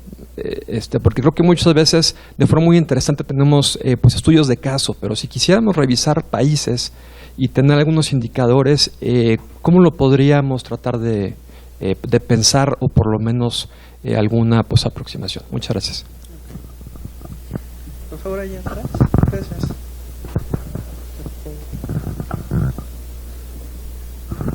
Era una cuestión, casi curiosidad personal, sobre el proyecto de Ciencia que Respira del INER, porque yo asistí a la gestación del mismo aquí en este instituto en colaboración con la, supongo ya, doctora Lourdes Barrera, y incluso fuimos al INER y estuvimos en diálogo con los médicos, investigadores, etcétera, de esa institución, y en principio el planteamiento del portal era muy interactivo, no interpasivo, sino que tenía como proyecto, digamos, servir de base para la interacción entre pacientes, investigadores y tal. Y la curiosidad es cómo has obtenido información sobre este proyecto, porque yo últimamente no lo encuentro en la web, y quizá aquí el problema es que dependía excesivamente de la actividad de una persona, en este caso de Lourdes Barrera, que era, en fin, es excelente en todos los sentidos, pero que al cambiar de centro de trabajo o lo que sea, el propio proyecto no consiguió mantenerse en pie. ¿Tú consigues acceder a la página web del proyecto últimamente? ¿O de dónde recabaste la información? Esa es la pregunta. Por ahí atrás estaba otra antes. Levante la mano. Sí, ¿verdad? Hola. Bueno, para el doctor Martín, justo un poco en el sentido que decía la doctora Ana Rosa, me parece que la conclusión, y después de todo lo que plantea a lo largo de esta ponencia, pues me parece fundamental un poco también a lo que llega, como se mencionaba en la mesa anterior, el último Olivé, ¿no? Esta idea de las redes sociales de innovación y hacia dónde van, y cómo eso permite de alguna manera constituir las mismas pues la sociedad de conocimientos, ¿no? Esta sociedad de conocimientos justa, y que pues ya un poco Miranda Flicker lo ha mencionado con las injusticias epistémicas y cómo estas injusticias pues lo vemos mucho más en la propia exclusión, ¿no? Y por otra parte, a la ponente Julieta, tengo algunas dudas y sobre todo, bueno, en los proyectos que analizas me parece interesante cómo los enmarcas, pero creo que un poco también León Olivé pensaba en la democratización de la ciencia y una de sus vías, propiamente, pues era la educación y la comunicación científica. Y no sé, a mí me cuesta un poco pensarlo como en dos modelos, o sea, en dos modelos, uno como de ciencia ciudadana, lo cual implica un montón de aseveraciones respecto a la propia ciencia ciudadana, y el otro que está enmarcado en otro concepto de democratización. Entonces, creo que, bueno, lo presentaré un poco mañana, pero es un poco el tema de comunicación de la ciencia lo que he trabajado, y justamente como lo hemos enmarcado no únicamente yo, sino un grupo de trabajo muy apegado al propio León Olivé, pues era, y por donde hemos seguido creo, es pensar esa resolución de conflictos que proviene de la misma comunidad, y cómo se interactúa este diálogo, ¿no? Porque finalmente estos modelos, o sea, los de ciencia ciudadana, son bastante europeos, y entonces quedan alejadas de la realidad pues nacional o multicultural o lo que está pasando en México. Entonces, bueno, un poco es mi duda al respecto de cómo articularlo, porque finalmente, si bien es cierto, son modelos que vienen del extranjero, articularlos y adecuarlos a un sistema mexicano que tiene problemas totalmente, yo considero, diferentes. Gracias. Pues recojamos una última aquí y tú levantaste la mano, ¿verdad? Y gracias. Hola, soy Luis Reyes, sociólogo. Una preguntita para Julieta que creo que va vinculada con la pregunta que tú hiciste. En la gráfica donde hablas de forma, tecnología y fondo, dejas muy claro que hay una diferencia grande entre las Fs, ¿no? Y se me hizo muy curioso que la tecnología le pusiera las dos palomitas como si ahí no hubiera nada que discutir en cuanto a contrastes, ¿no? Porque, bueno, porque la pregunta, porque estos modelos de ciencia ciudadana están inmersos en una discusión global sobre el papel de la tecnología en el cambio de las prácticas científicas, ¿no? Y por otras cosas que comentaste en el trabajo, parece que sí hay por lo menos un uso muy diferente de las herramientas. Entonces, ¿qué está escondida en esas dos palomitas? Parecen indicar que es lo mismo. Bueno, damos oportunidad que respondan. Perdón, yo tengo una pregunta muy okay. rápida. Una pregunta muy rápida para Julieta, y es que no me queda claro cómo están construidos los indicadores de los cuales habla en forma, herramienta, fondo, y qué significan, y producción. Cuando hablas de producción allí mencionabas, no me quedó muy claro en qué sentido.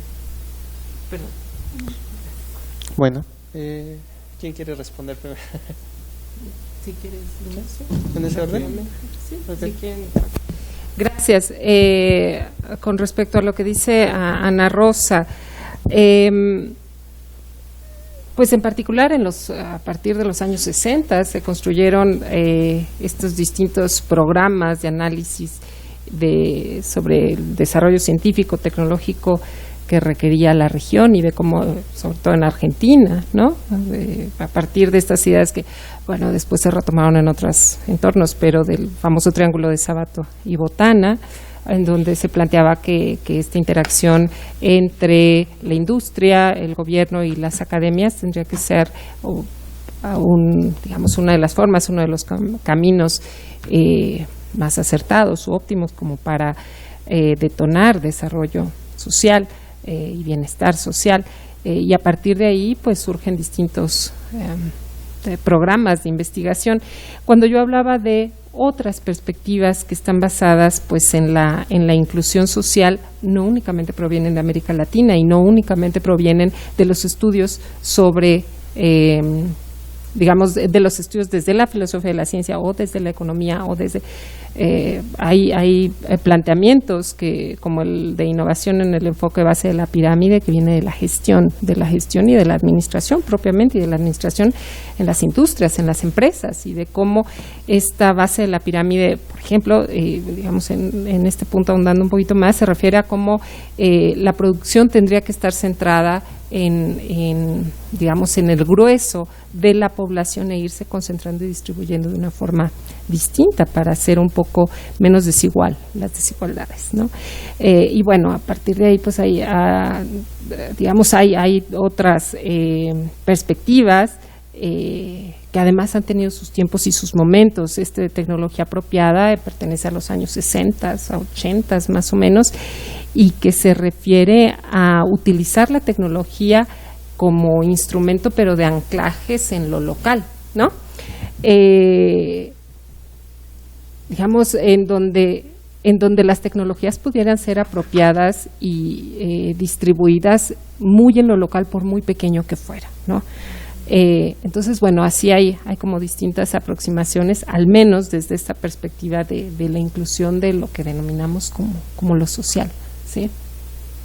Que además hay algo que no me parece que no hablé o no abordé mucho, y fue con respecto a las políticas, y las políticas no necesariamente públicas, no necesariamente han sido públicas, pero sí políticas construidas hacia o desde los estados y los gobiernos, y hay políticas en diferentes sentidos, y enfocando y focalizando, enfatizando muy distintos matices, orientaciones, formas de concebir el desarrollo, formas de concebir las relaciones y las interacciones sociales, en donde a veces se favorece esta interacción entre estos sectores que después, como decía, iniciaron Sabato y Botana con esta propuesta, y después se retomó de una forma más o menos similar con la triple hélice, ¿no?, de Leidesdorff y Etzkowitz.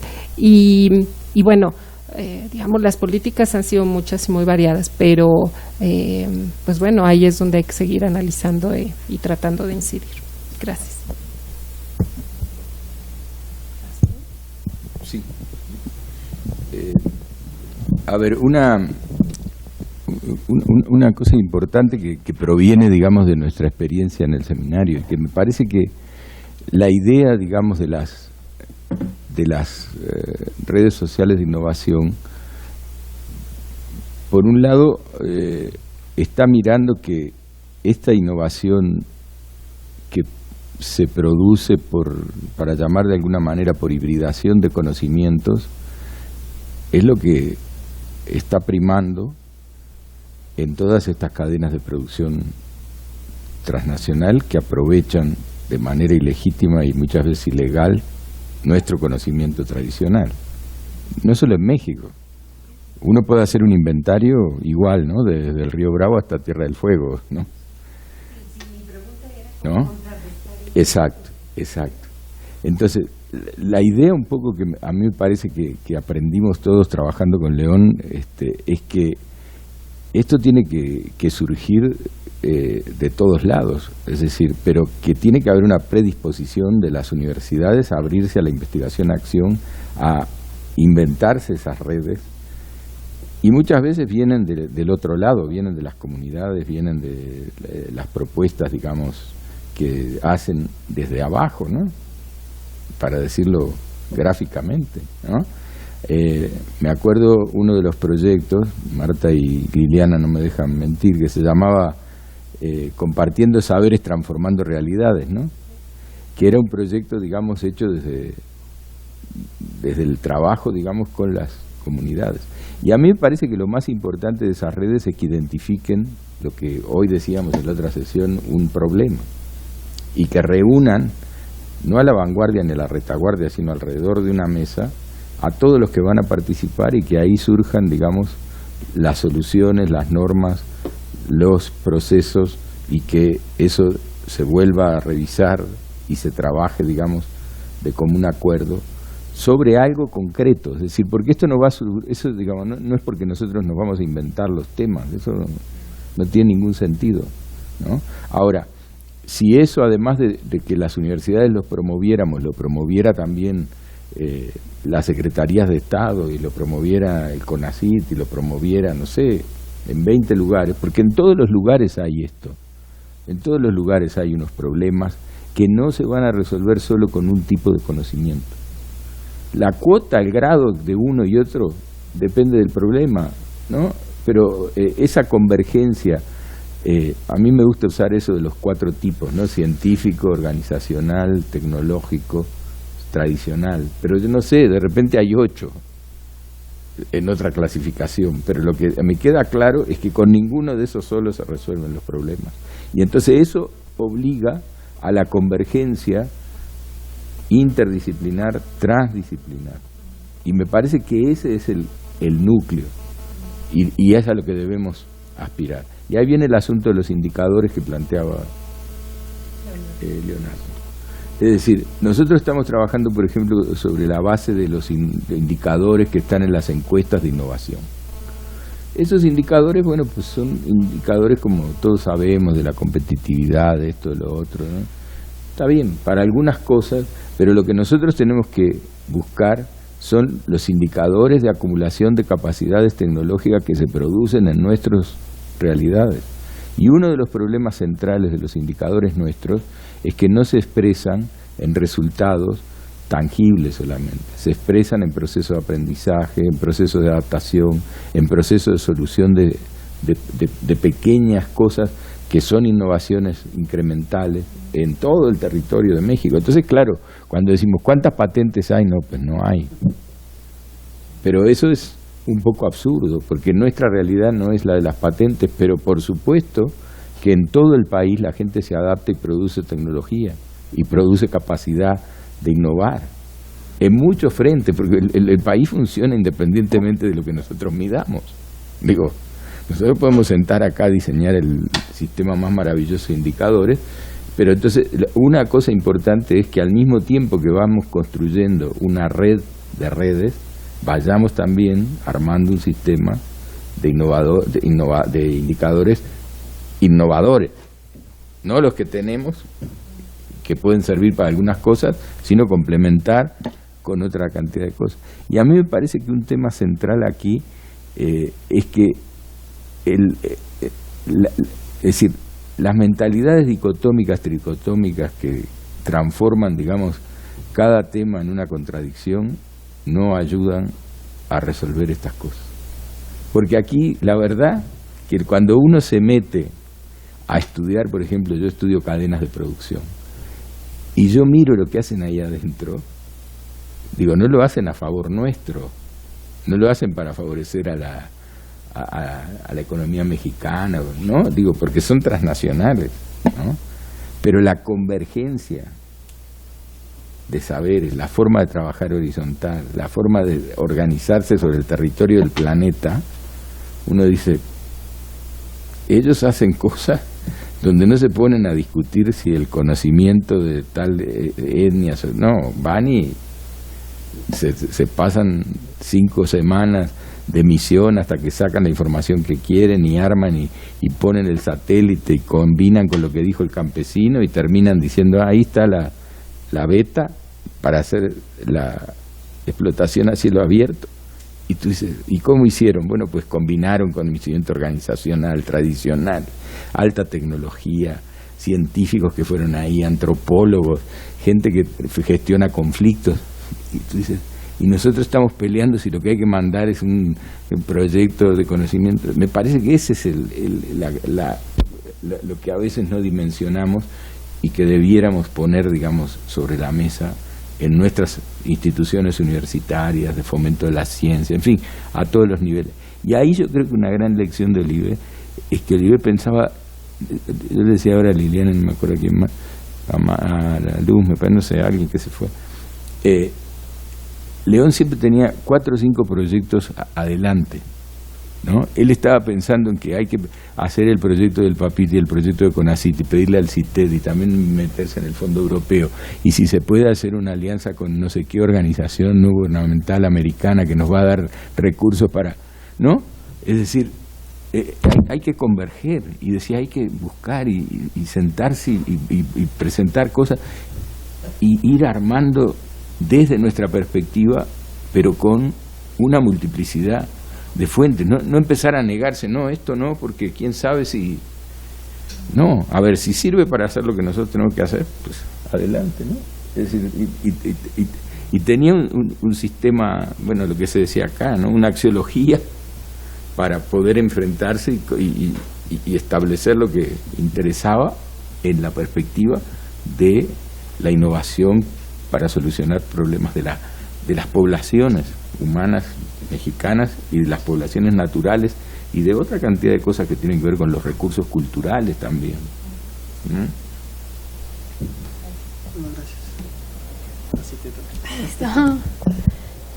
Bueno, la primera pregunta que me hizo la doctora Ana Rosa, esta diferencia que hago entre intercultural e intracultural, en realidad es una diferencia que estaba haciendo más que en términos como teóricos, porque no es algo que estoy como incorporando en mi tesis.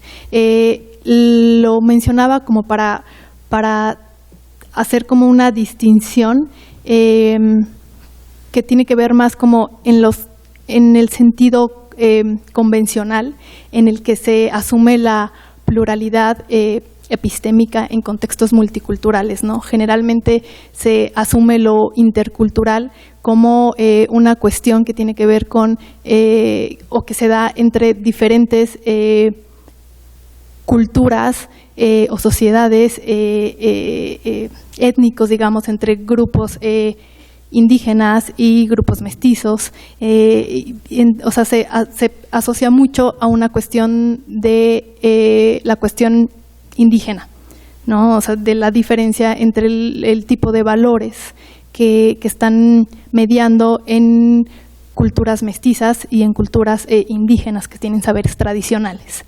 Entonces, yo hacía esta diferencia para marcar un poco como esta idea que los alcances de este pluralismo epistémico y axiológico en general no se dan solamente en esos dos niveles, entre contextos mestizos e indígenas, ¿no? O sea, se dan, o sea, cruzan, ¿no? Totalmente dentro hay diferentes culturas epistémicas dentro de esas culturas indígenas o mestizas, ¿no? Pero era solamente un poco como para marcar esta diferencia y para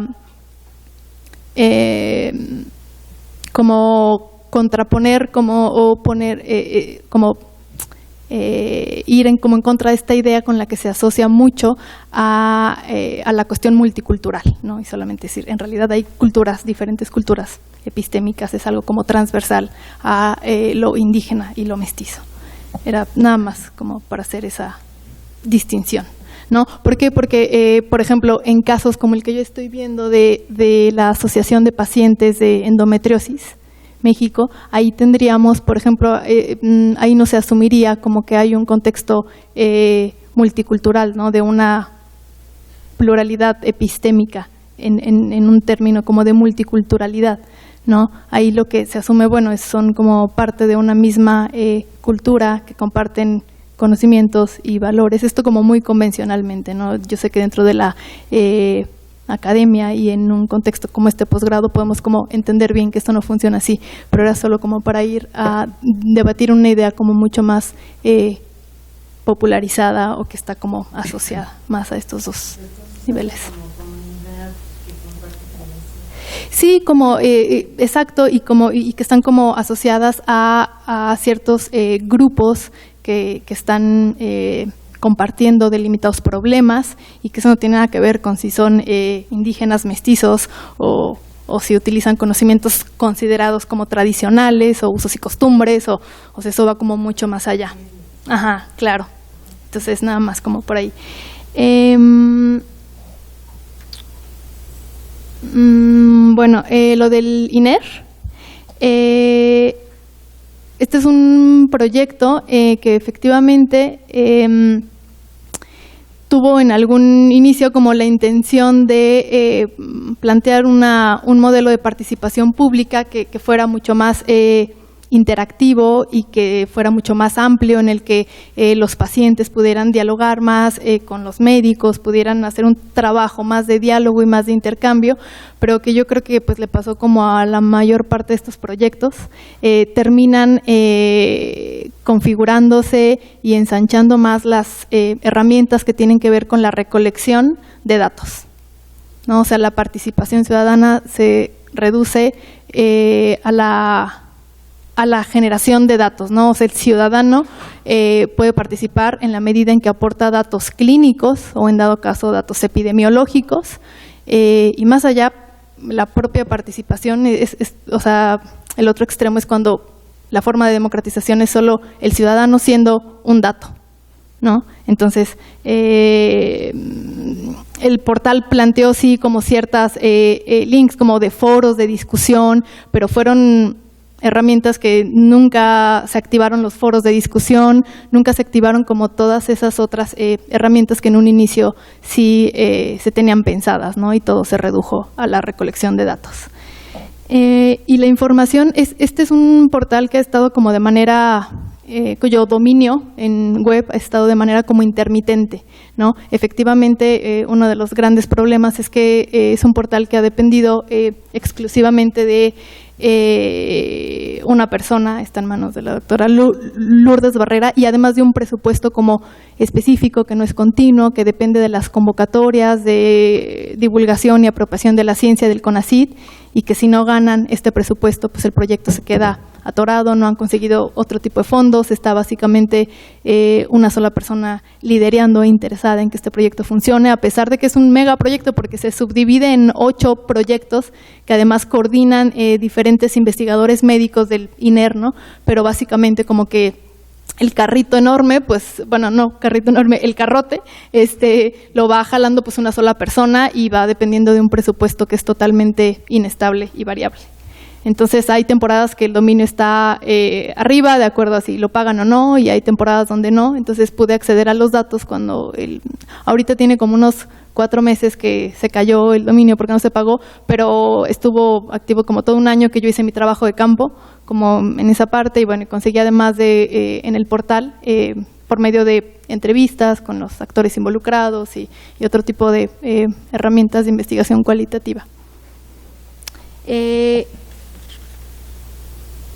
Y bueno, lo que me comentaban acá, este tipo de proyectos de ciencia ciudadana sí tienen como un origen bastante anglosajón, y sí me parece que una de las grandes preguntas o de las grandes como problemas más bien es que llegan como importados a regiones como América Latina y se importan pues sin mayor como evaluación, ¿no? De cómo pueden funcionar, sin mayor evaluación de cómo se han dado aquí los procesos de democratización de la ciencia o de participación pública, las tradiciones propias que ya están en América Latina. Entonces llegan y se importan, y pues me parece que justo por eso tienen el tipo de resultados que han tenido, ¿no? O sea, son prácticas democráticas que todavía no están estabilizadas, ¿no? O sea, todavía no encuentran una estabilización, porque además también el tipo de investigación científica que les sirve como correlato tampoco son prácticas científicas que estén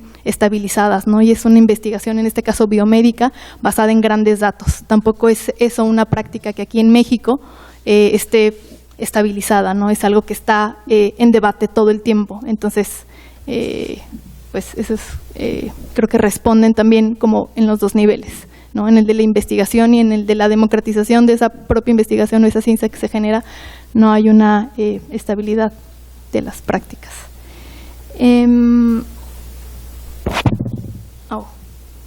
Lo de la herramienta y las 2 palomitas. Yo creo que sí, efectivamente, este tipo de proyectos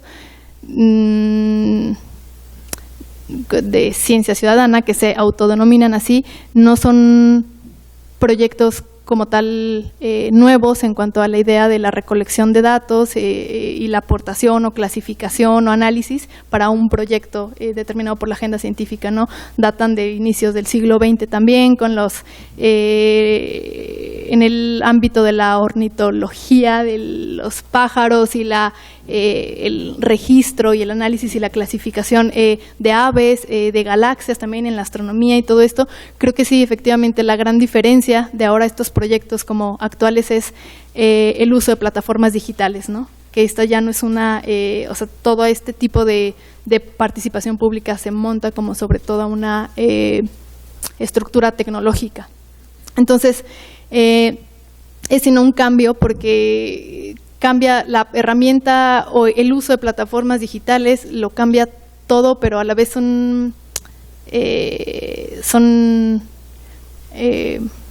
formatos de ciencia ciudadana que tampoco son como tan nuevos. Entonces, cuando mi intención de poner como 2 palomitas era decir, bueno, en este sentido, ni el proyecto de Ciencia que se Respira, ni el de Endometriosis México, que bueno, también las asociaciones, pues como les decía, datan también de inicios del siglo XX, y lo que ahora las hace como diferentes, o la gran novedad que en ese sentido podrán tener es que hacen uso de plataformas digitales, de redes sociales, o sea, la asociación esta se mueve básicamente a través de redes, ¿no?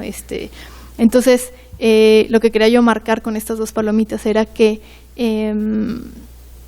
o sea, están como en el mismo nivel o reportan el mismo tipo de innovación, ¿no? O sea, no que no haya, sino no le hubiera puesto una palomita o un 0 o un tache o algo así, ¿no? O sea, reportan como una innovación, pero es como la misma y tiene que ver con plataformas digitales, que ahí habría que preguntarse como qué tanto el uso de esta herramienta, de estas tecnologías, está como performando también como el fondo, ¿no? Y el formato. Entonces, por ahí a eso me refería. Y pues creo que ya. Bueno, pues se nos ha terminado ya el tiempo. Les agradecemos mucho que se hayan quedado con nosotros. Y mañana vamos a empezar este foro a las 10 de la mañana y vamos a abrir con los doctores Javier Echeverría y Raúl Alcalá, que nos van a dar sus ponencias. Entonces los esperamos mañana y pues muchas gracias.